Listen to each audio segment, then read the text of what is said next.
Let's take a look at those interest rates. Yep, most of our interest at the moment is in the RBA and their interest rates. We know they're climbing, but how far, we just don't know. Every expert, economist or bank CEO seems to have taken multiple guesses over the past 12 months, and we're still no clearer. This month, we've just seen rates rise another 0.25%, taking the cash rate to 3.6%, its highest rate since 2012.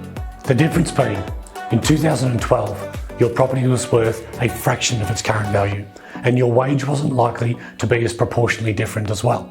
So forgetting for just a moment that they've risen, and may well continue to rise. Stepping away from the speculation, what do we really know about the impact of these rises?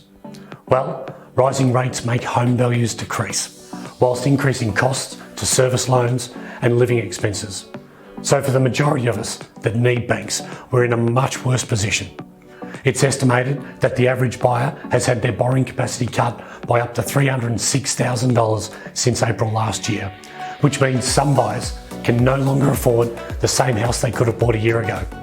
Or possibly worse than that, they can't afford the one that they did buy a year ago. The Australian Prudential Regulation Authority, APRA, Chairman John Lonsdale, told Australian Financial Review that they were watching housing very, very closely as it affects the banks we regulate, and it is very important to the Australian economy. And that he is open to changing the bank rules on home loans if the economy deteriorates. However, the new head of banking regulator is confident banks have sufficient capital buffers to withstand falls in housing prices. All that despite the fastest pace of interest rate rises in a generation.